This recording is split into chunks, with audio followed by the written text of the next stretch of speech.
السلام عليكم ورحمة الله وبركاته. إن الحمد لله نحمده ونستعينه ونستغفره ونعوذ بالله من شرور أنفسنا وسيئات أعمالنا. من يهده الله فلا مضل له ومن يضلل فلا هادي له.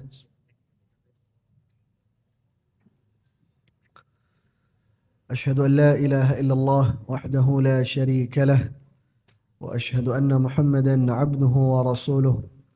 يا أيها الذين آمنوا اتقوا الله حق تقاته ولا تموتن إلا وأنتم مسلمون. يا أيها الناس اتقوا ربكم الذي خلقكم من نفس واحدة وخلق منها زوجها وبث منهما رجالا كثيرا ونساء واتقوا الله الذي تساءلون به والأرحام إن الله كان عليكم رقيبا.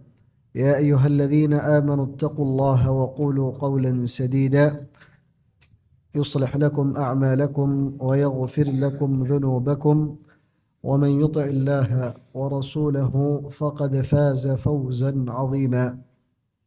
أما بعد فإن أصدق الحديث كتاب الله وخير الهدي هدي محمد صلى الله عليه وسلم وشر الأمور محدثاتها فإن كل محدثة بدعة وكل بدعة ضلالة وكل ضلالة في النار.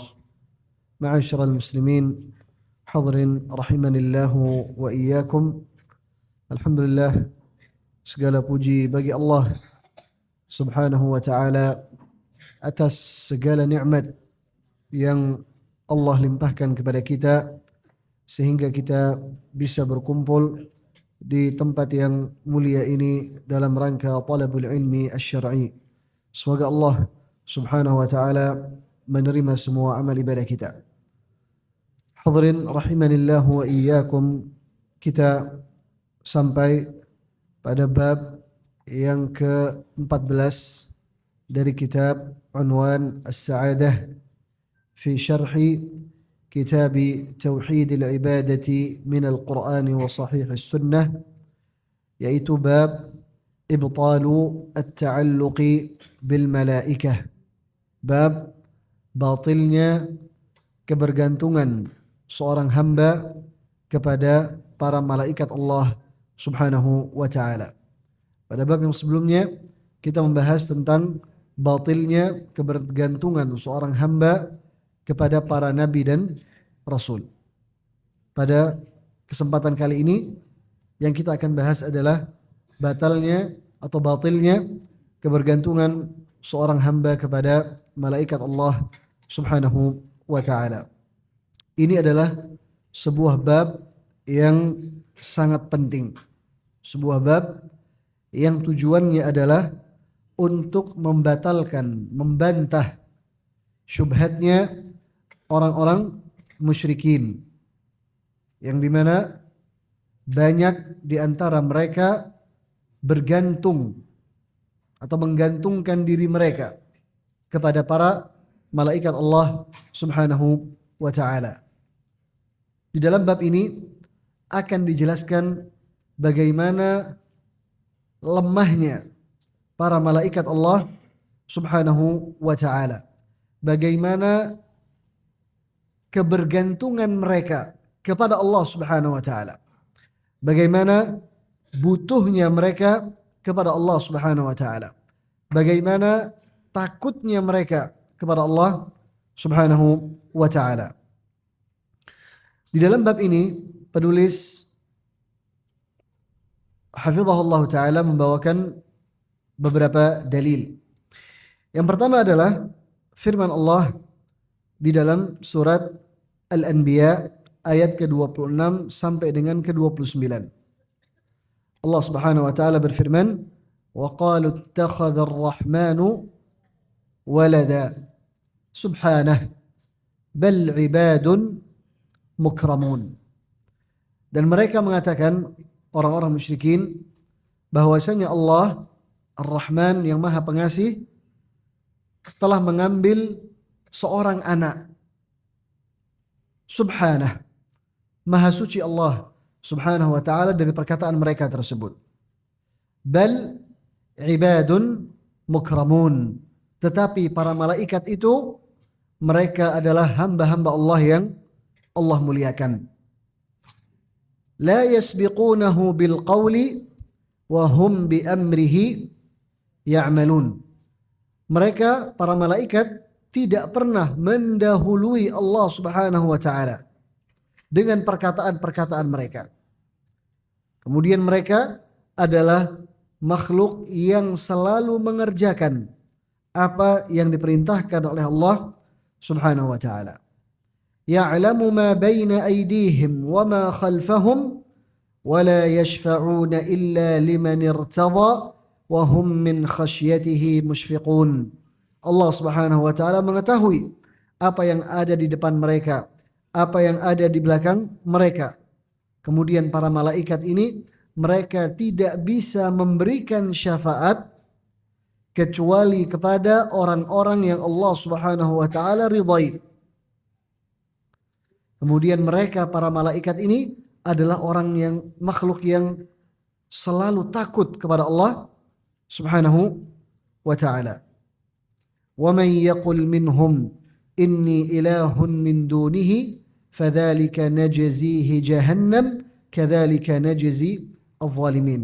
Dan barang siapa di antara para malaikat, kalau ada yang mengatakan bahwasanya aku adalah sesembahan yang disembah selain Allah Subhanahu wa ta'ala, maka kami akan balas dia dengan neraka Jahannam. Begitulah kami memberikan balasan kepada orang-orang yang berbuat kezaliman.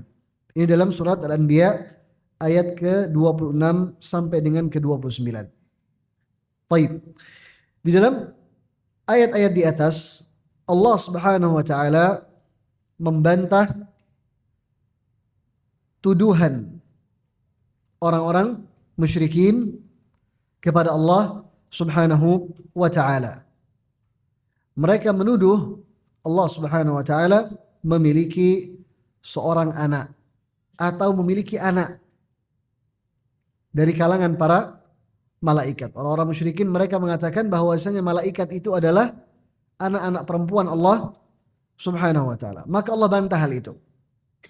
Allah Subhanahu wa ta'ala bantah hal itu.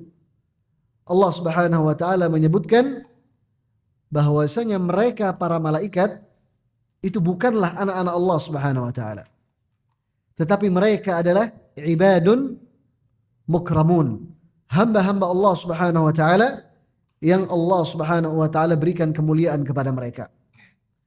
Mereka adalah makhluk-makhluk Allah yang memiliki kedudukan yang tinggi di sisi Allah Subhanahu wa ta'ala. Kemudian Allah sebutkan tentang bagaimana ketaatan mereka kepada Allah Subhanahu wa ta'ala, bahwasanya mereka tidak pernah mendahului Allah Subhanahu wa ta'ala di dalam perkataan-perkataan mereka. Mereka tidak pernah menyelisihi perintah Allah Subhanahu wa ta'ala. Mereka selalu mengerjakan apapun yang Allah Subhanahu wa ta'ala perintahkan.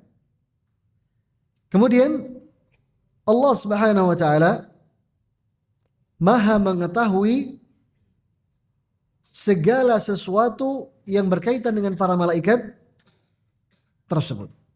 Apapun yang mereka kerjakan, apapun yang mereka perbuat, Allah Subhanahu wa ta'ala mengetahuinya. Kemudian kata Allah Subhanahu wa ta'ala, mereka para malaikat ini tidaklah berani untuk memberikan syafaat kecuali kepada orang-orang yang diridhai oleh Allah Subhanahu wa ta'ala.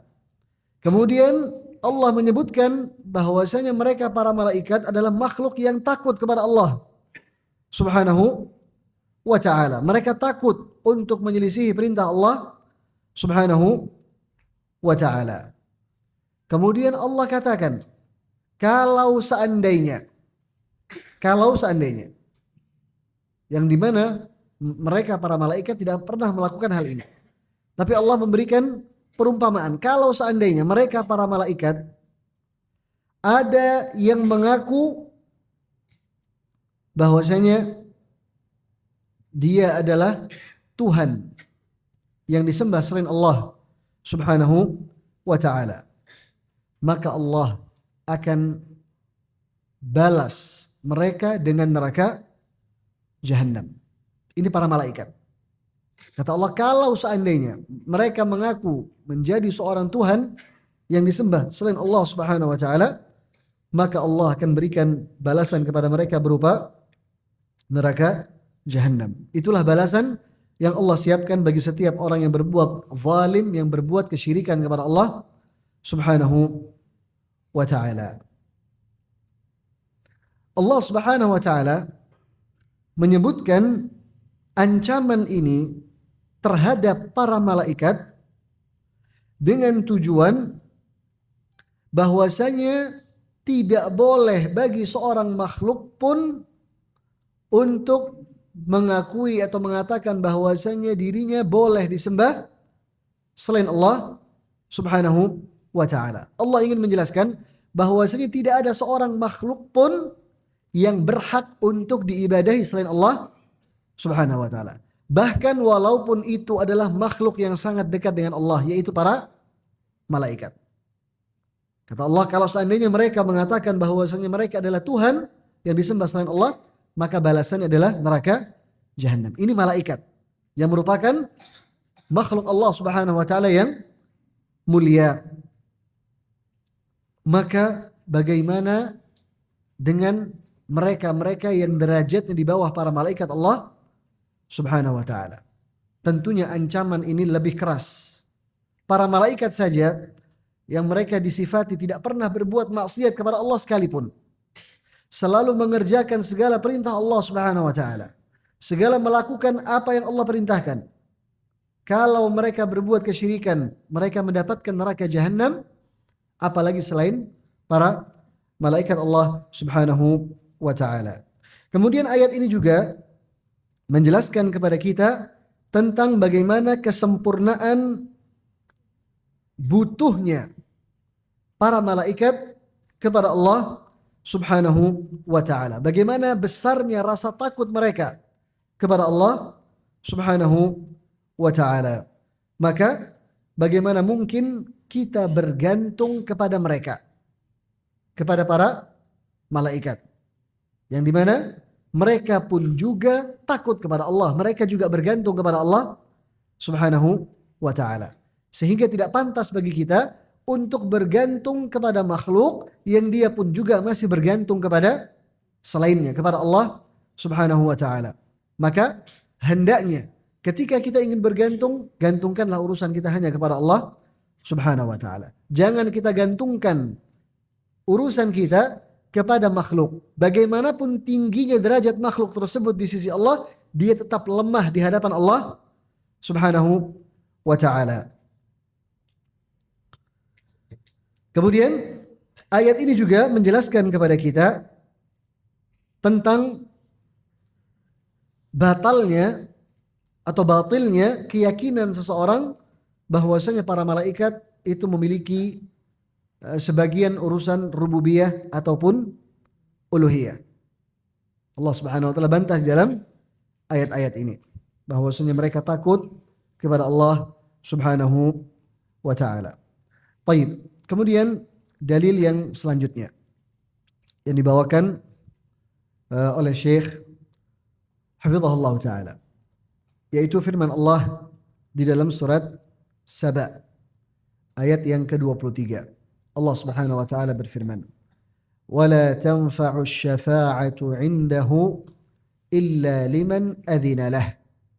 Tidaklah bermanfaat syafaat itu di sisi Allah Subhanahu wa ta'ala kecuali bagi orang yang diberikan izin oleh Allah Subhanahu wa ta'ala.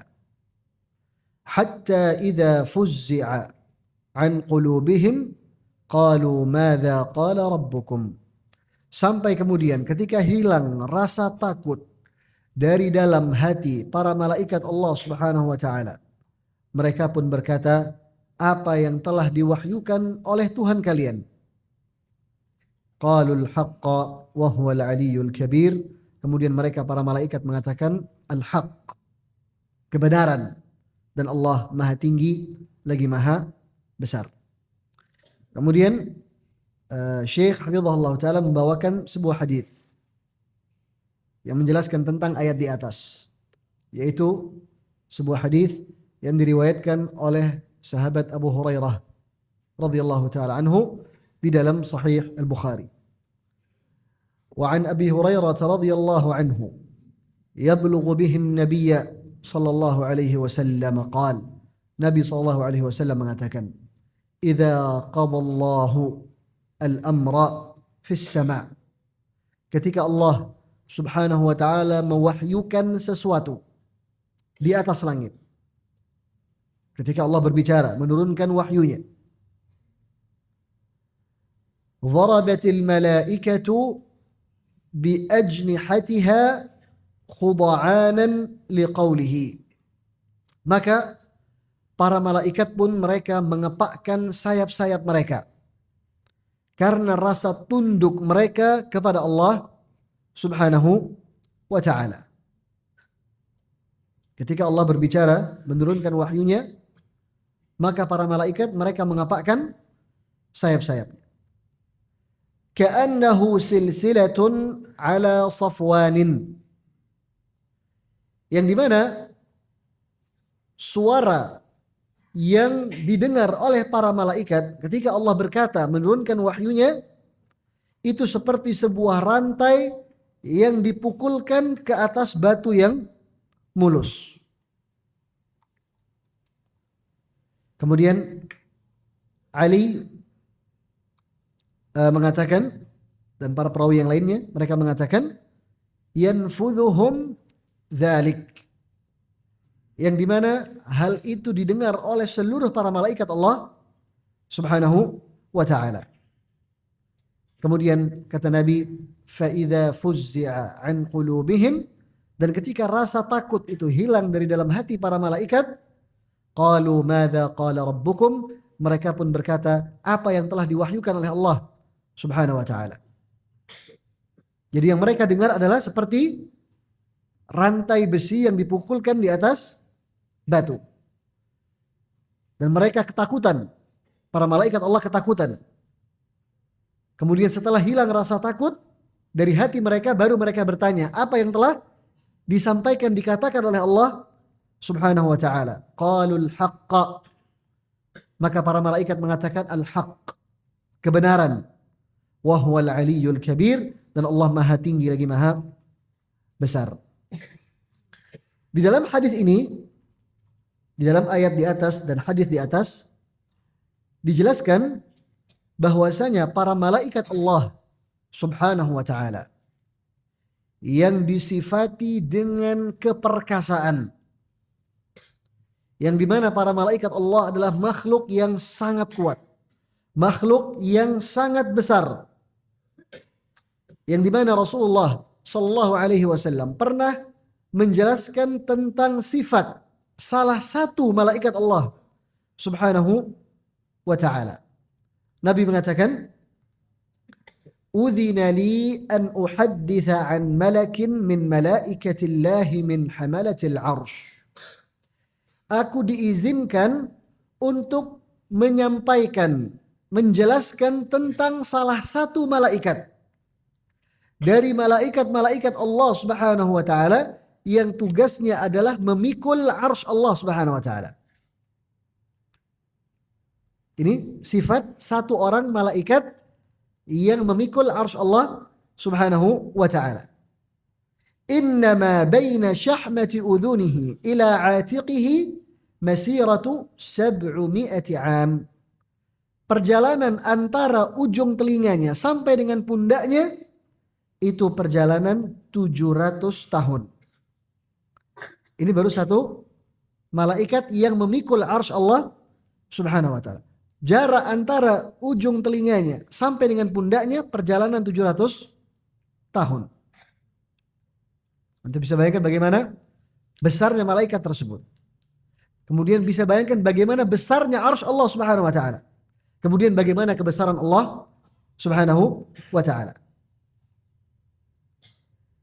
Kemudian dalam hadis yang lain, hadis Aisyah radhiyallahu taala anha. Ketika Aisyah radhiyallahu taala anha pernah bertanya kepada Rasulullah sallallahu alaihi wasallam tentang firman Allah, "Wa laqad ra'ahu bil ufuqil mubin." Dan sungguh Nabi Muhammad pernah melihat malaikat tersebut di ufuk. Kemudian dalam ayat yang lain Allah mengatakan walaqad ra'ahu nazlatan ukhra, dan dia pun pernah melihat lagi malaikat tersebut. Maka Aisyah bertanya kepada Rasulullah sallallahu alaihi wasallam tentang malaikat ini. Siapa dia yang engkau lihat wahai Rasulullah sallallahu alaihi wasallam? Maka Nabi sallallahu alaihi wasallam mengatakan innama huwa Jibril. Itu adalah malaikat Jibril alaihi salam. Lam arahu ala suratihi allati khuliqa 'alaiha ghaira hatainil marratain. Aku tidak pernah melihat Jibril alaihi salam dalam bentuk aslinya kecuali pada dua hal ini, pada dua keadaan ini. Kemudian kata Nabi sallallahu alaihi wasallam, ra'aituhu munhabitan minas sama'i. Aku melihat Jibril alaihi salam sedang turun dari atas langit. Saddan 'idhamu khalqihi ma baina as-sama'i wal ard. Kemudian aku lihat bagaimana jasadnya atau bentuknya Jibril alaihissalam ini menutupi antara langit dan bumi. Jadi Nabi melihat ketika dia turun dari langit, Nabi melihat bahwasanya dia memenuhi antara langit dan bumi. Ini salah satu malaikat Allah Subhanahu wa taala, Jibril alaihissalam. Sedangkan Allah memiliki malaikat yang sangat banyak. Tidak ada yang mengetahui jumlahnya, hanya Allah Subhanahu wa taala. Wa ma ya'lamu junuda rabbika illahu. Tidak ada yang mengetahui bala tentara Allah kecuali hanya Allah Subhanahu wa taala. Malaikat-malaikat di atas yang begitu perkasa, yang begitu besar, mereka semua pingsan ketika Allah Subhanahu wa taala menurunkan wahyunya. Ketika Allah Subhanahu wa taala berbicara dengan wahyunya. Ketika seperti inilah rasa takut para malaikat kepada Allah Subhanahu wa taala. Ketika mereka mendengar firman Allah Subhanahu wa taala, maka bagaimana mungkin kita berdoa kepada mereka? Berdoa kepada para malaikat. Yang malaikat yang begitu perkasanya saja ketika mendengar firman Allah dia pingsan. Jadi bagaimanapun besarnya kekuatannya, tetap dia adalah makhluk dari makhluk-makhluk Allah Subhanahu wa taala. Dia mendengar firman Allah dia pingsan. Maka bagaimana mungkin kita berdoa kepada para malaikat Allah Subhanahu wa taala? Bagaimana lagi keadaan makhluk-makhluk Allah selain para malaikat? Yang lebih lemah, yang lebih tidak bisa berbuat apa-apa. Para malaikat yang sifatnya seperti itu saja, mereka pingsan ketika mendengar firman Allah Subhanahu wa taala. Kemudian Allah mengatakan hatta idza fuzzi'a an qulubihim. Ketika hilang rasa takut tersebut dari dalam hati-hati mereka. Jadi mereka takut kepada Allah Subhanahu wa taala sampai mereka pingsan. Kemudian ketika mereka sadar, ketika hilang rasa takut tersebut, baru mereka bertanya apa yang telah disampaikan oleh Allah Subhanahu wa taala. Hadis ini juga menjelaskan kepada kita tentang penetapan sifat al-kalam bagi Allah Subhanahu wa taala. Bahwasanya Allah Subhanahu wa taala berbicara dengan suara yang bisa didengar. Bahwasanya Allah Subhanahu wa taala berbicara dan ada suara yang didengar. Sebagaimana kata Nabi sallallahu alaihi wasallam, ka'annahu silsilatun ala Safwan. Jadi ketika mereka mendengar suara Allah Subhanahu wa taala, seakan-akan mereka mendengar suara rantai yang dipukulkan ke atas batu. Baik, ini adalah dalil-dalil yang dibawakan oleh Syekh Hafizahullah Ta'ala yang menjelaskan tentang batilnya ketika seseorang menggantungkan dirinya urusannya kepada para malaikat Allah Subhanahu wa ta'ala. Walaupun mereka adalah makhluk-makhluk yang sangat hebat, yang sangat besar, yang sangat kuat, yang sangat agung, tapi tetap mereka lemah di hadapan Allah Subhanahu wa ta'ala. Sehingga tidak pantas bagi kita untuk berdoa kepada mereka, meminta kepada mereka, menyandarkan urusan kita kepada para malaikat Allah Subhanahu wa ta'ala. Apalagi selain mereka yang lebih lemah. Apalagi manusia, apalagi benda mati, pohon, kuburan, batu yang dikeramatkan dan yang semisalnya. Ini semua lebih tidak bisa berbuat apa-apa untuk kita di hadapan Allah Subhanahu wa ta'ala. Baik. Kemudian bab yang ke-15. Bab asy-syafa'atu mulkun lillah fala tutlabu min ghairihi.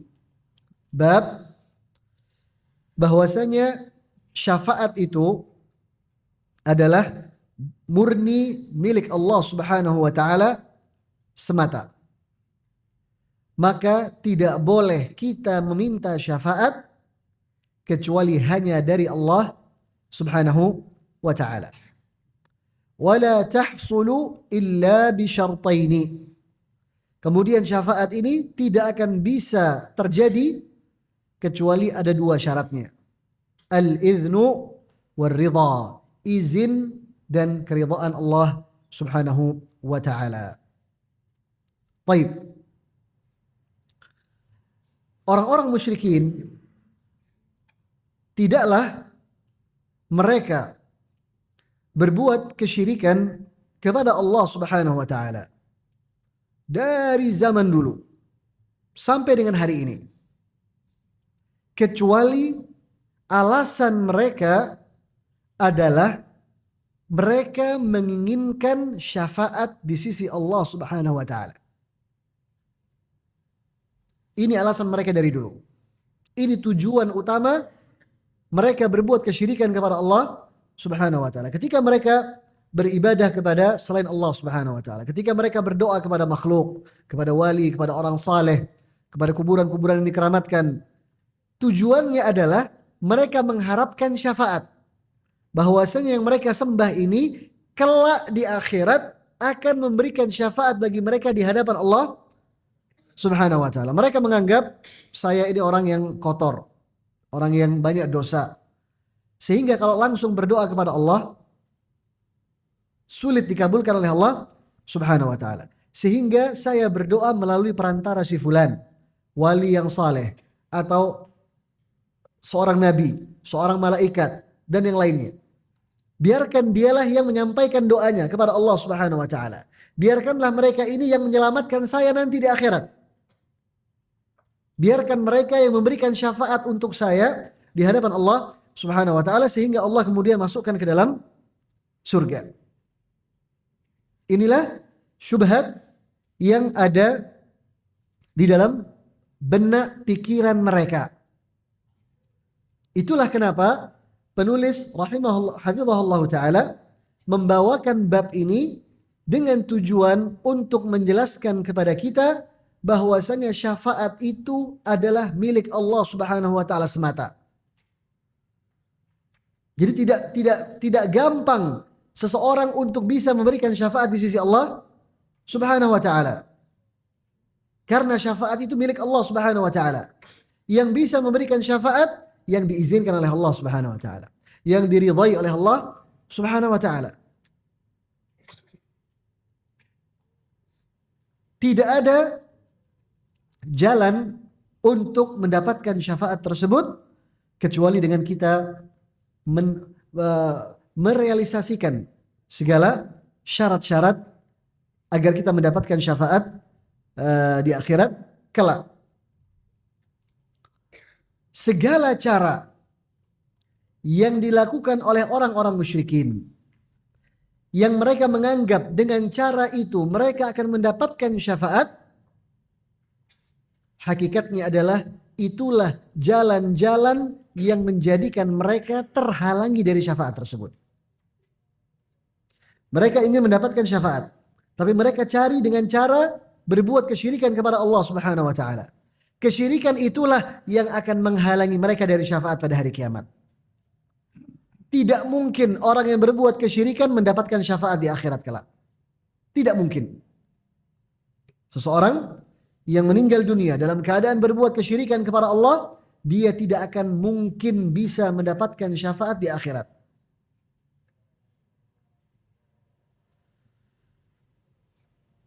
Kemudian yang dimaksud dengan syafaat di dalam istilah syar'i adalah talabus syafi'i minallahi jalba manfa'atin lil masyfu'i lahu aw daf'a dhurrin anhu. Yang dimaksud dengan syafaat adalah orang yang memberikan syafaat ini dia meminta kepada Allah Subhanahu wa taala agar Allah memberikan manfaat atau mencegah sebuah kemudaratan dari orang yang akan diberikan syafaat.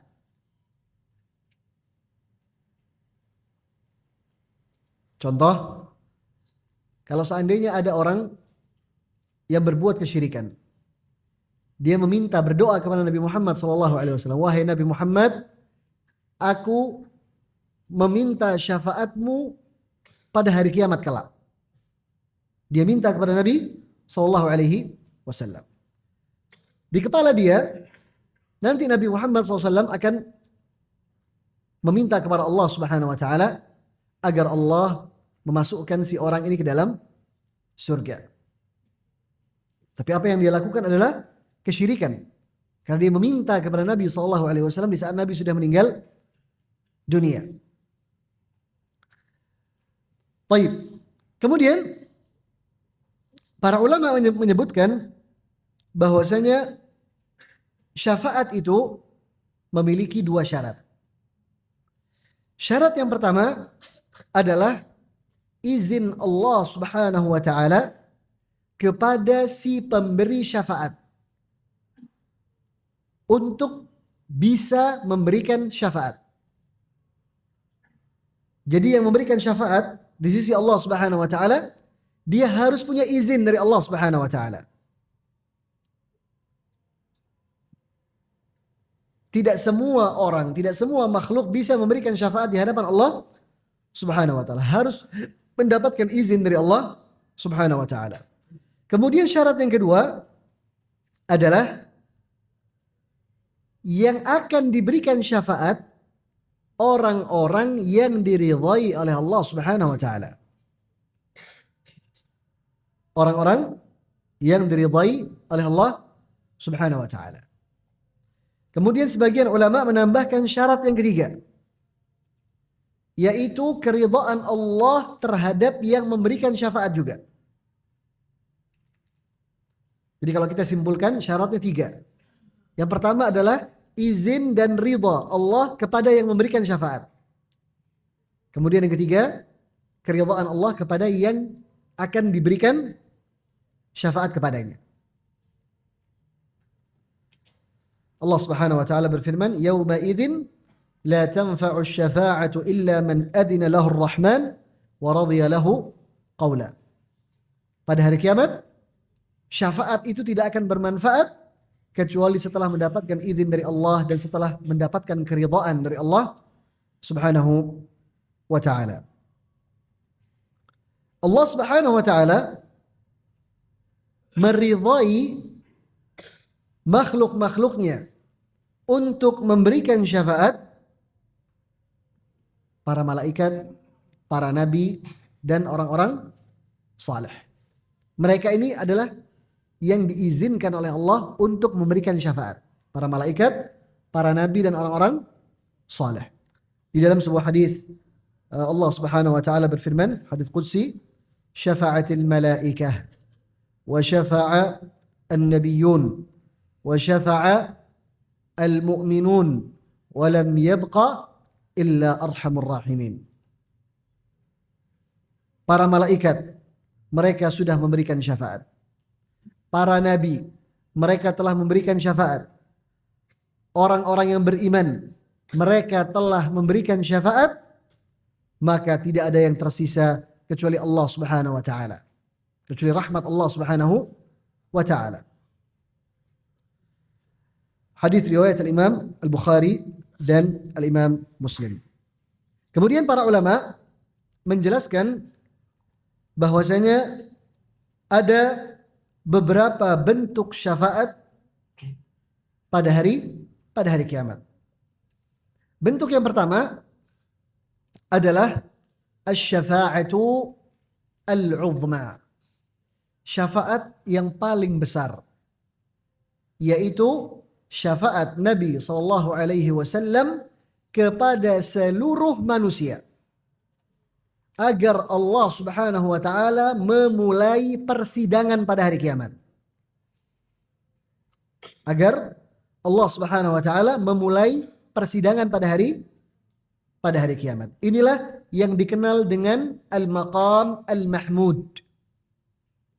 Yang kita disunnahkan setiap selesai mendengarkan adzan, kita meminta kepada Allah Subhanahu wa taala agar Nabi sallallahu alaihi wasallam diberikan al-maqam al-mahmud, yaitu syafaat yang paling besar ini. Ketika Nabi berdoa kepada Allah, meminta kepada Allah agar Allah memulai persidangan pada hari kiamat. Dalam hadis yang masyhur, hadis yang panjang, ketika manusia sudah kelelahan pada hari kiamat dan persidangan belum juga dimulai, mereka pun mendatangi Nabi Adam alaihissalam. Kemudian Adam mengarahkan datang kepada Nabi Nuh, Nabi Nuh kepada Nabi yang lainnya, sampai kemudian Nabi Isa, kemudian Nabi Isa mengarahkan seluruh manusia agar mendatangi Nabi Muhammad sallallahu alaihi wasallam. Kemudian disebutkan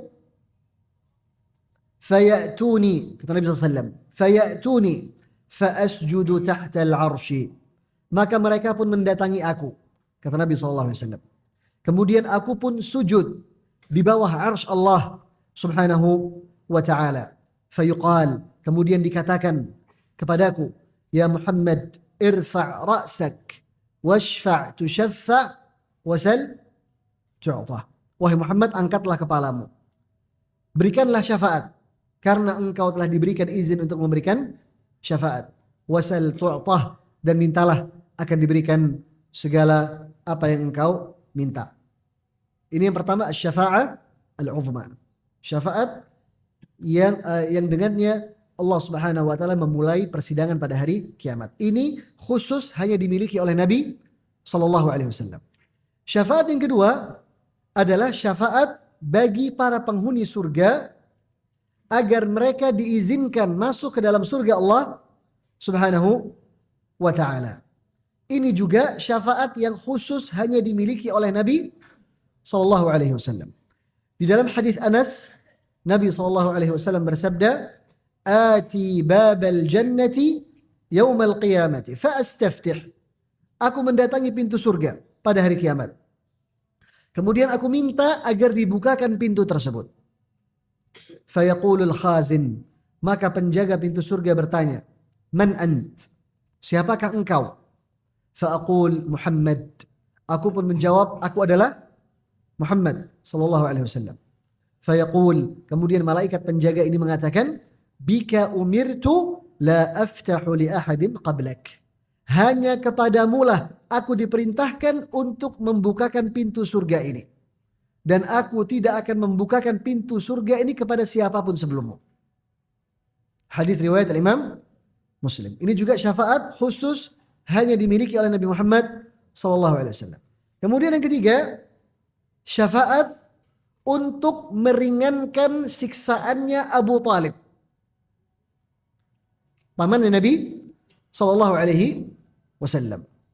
Tidak ada seorang pun dari orang-orang kafir itu diberikan keringanan siksaan oleh Allah Subhanahu wa taala kecuali hanya satu orang ini, yaitu Abu Talib, pamannya Nabi sallallahu alaihi wasallam.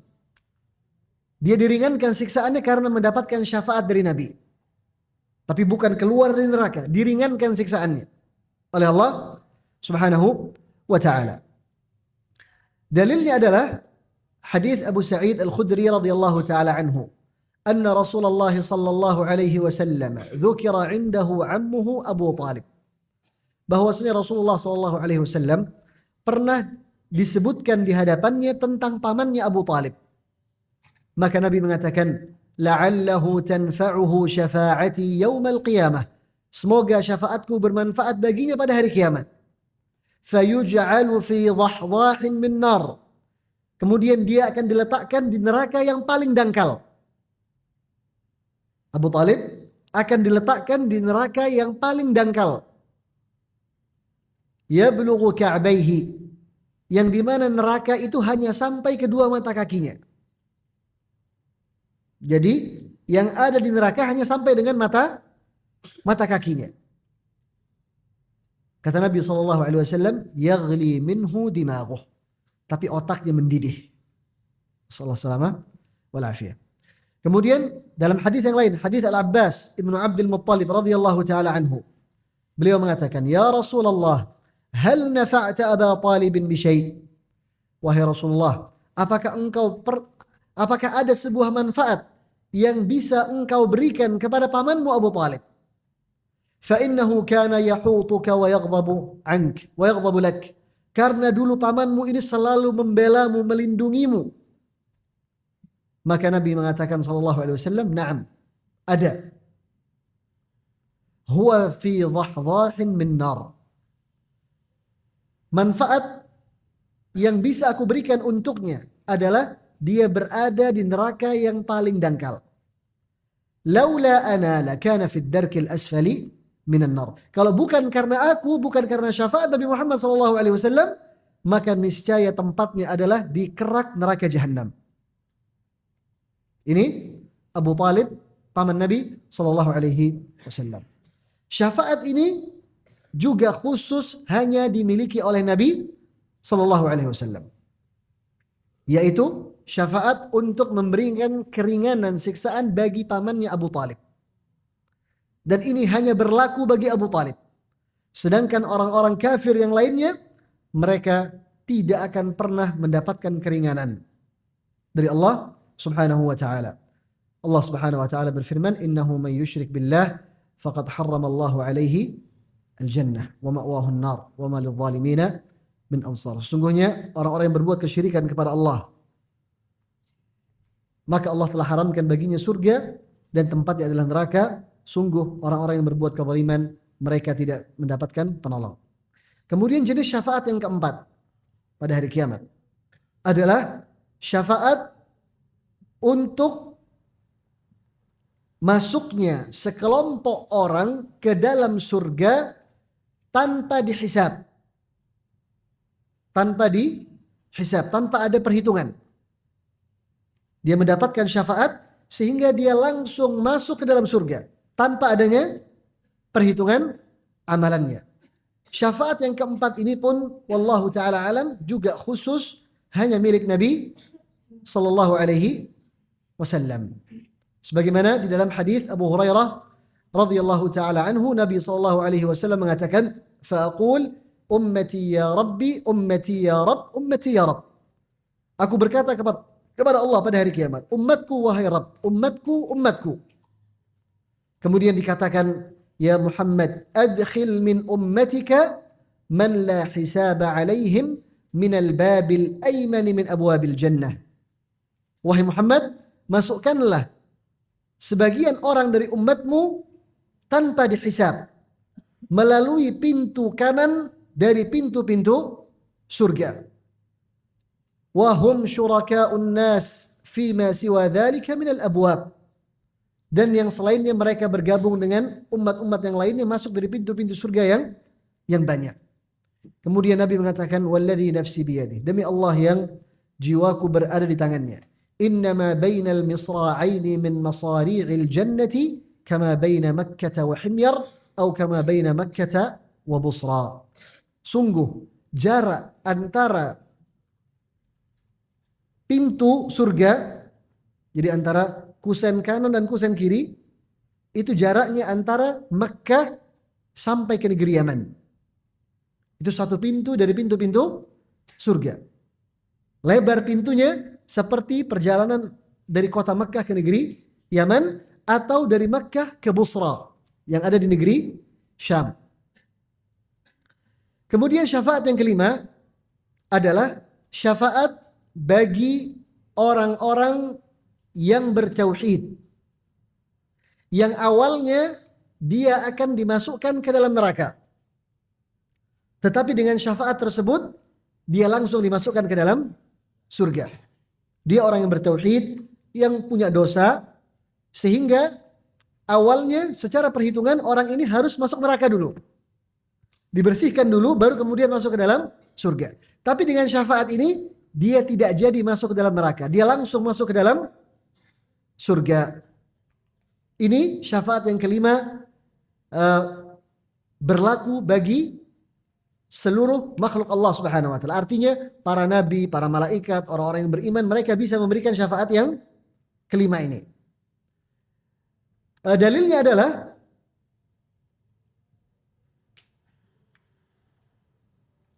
hadis Abu Sa'id Al-Khudri radhiyallahu taala anhu. Nabi sallallahu alaihi wasallam mengatakan, "Thumma yudrabul jisru ala jahannam." Kemudian dibentangkan jembatan di atas neraka Jahannam. Wa tahillu syafa'ah, dan kemudian pada saat itu diizinkan untuk memberikan syafaat. Kemudian wa yaquluna Allahumma sallim sallim, dan kemudian mereka pun berdoa, Allahumma sallim sallim, wahai Allah selamatkan mereka, selamatkan mereka. Kalau Allah kabulkan doanya maka dia akan selamat. Baik. Kemudian yang terakhir, yang keenam adalah syafaat bagi orang-orang yang bertauhid yang sudah masuk ke dalam neraka, agar mereka dikeluarkan oleh Allah Subhanahu wa taala. Jadi yang harusnya mereka disiksa sekian lama, maka dengan syafaat tersebut dia dikeluarkan sebelum waktunya selesai, karena sebab syafaat tersebut. Dalilnya adalah hadis Imran ibn Husain radhiyallahu taala anhu. Nabi sallallahu alaihi wasallam mengatakan, "Yakhruju qaumun minan nari bi syafa'ati Muhammadin sallallahu alaihi wasallam fayadkhuluna al-jannata yusammuna al-jahannamiyyin." Akan keluar dari dalam neraka sekelompok orang dengan syafaat Nabi Muhammad sallallahu alaihi wasallam. Kemudian mereka akan masuk ke dalam surga. Mereka dikenal dengan nama Al-Jahannamiyun. Hadis riwayat Imam Al-Bukhari.